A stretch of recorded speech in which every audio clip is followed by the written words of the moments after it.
afternoon. I'm here to speak on retaliation and harassment of teachers and grievance process. Under both federal and state law in Florida, it is illegal for an employee to be fired for engaging in activities protected by law or for reporting violations made by the employer. Retaliation against an employee occurs if an employer takes adverse action against an employee. An adverse action can be counted as harassment, poor evaluation, disciplinary action, termination, or demotion.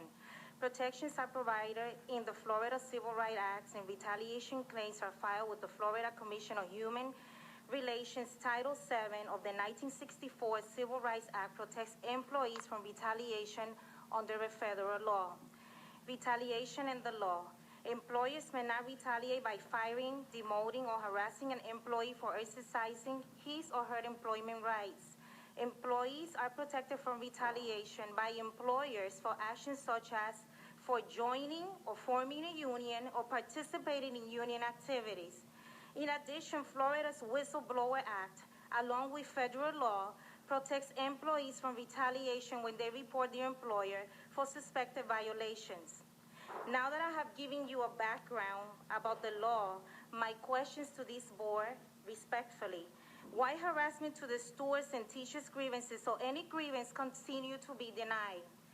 Why the board continue to allow Employee Relations Department to engage in unethical practice against teachers?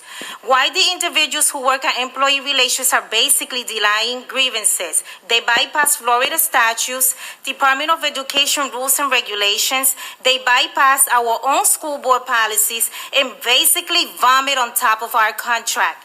I am here to remind you that we are not going to be silent any longer, that there are Florida statutes and Department of Education rules and school board policies they are to follow when looking through harassment and retaliation grievances and making their decisions that impacts the welfare of the teachers. Their unethical decisions which impact thousands of teachers are punishable under the law. BTU stewards are protected under the law for engaging in protecting activities.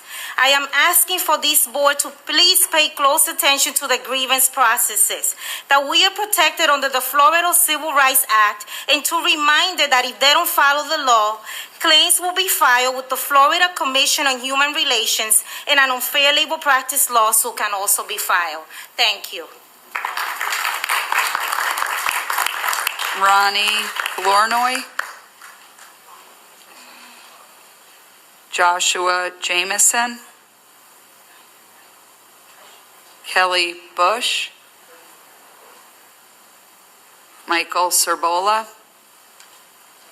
Grace Solomon. Hal Krantz.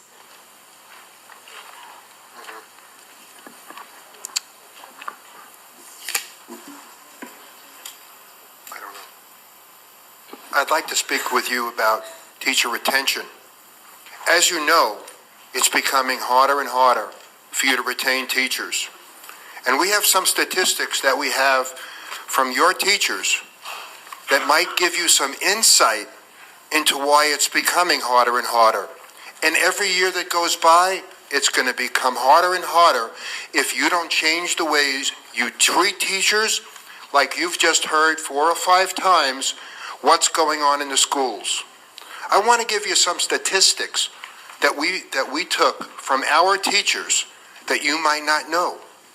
And it's very, very important that you listen to this, because these are the reasons why you're not going to have teachers. Number one, Mr. Runcie, you came from the business community. If you can't hire people or find people, the number one reason to get people to work for you is to give them more money. That's how businesses work. This is a business. No matter what you want to talk about it, it is a business. Yes, teachers go into the field of teaching because they have a passion, but passion doesn't pay their bills. Let me give you some of the statistics that we have. This is in a matter of just 2 days that we sent out a survey, and we had almost 2,300 teachers responding to this. 57% of the teachers that responded can't afford to go out to eat once a week. 28% of the teachers that responded still owe more than $20,000 on their school loans. Okay, 53% of the teachers are thinking about leaving Florida to teach in another state because they can't afford to live here.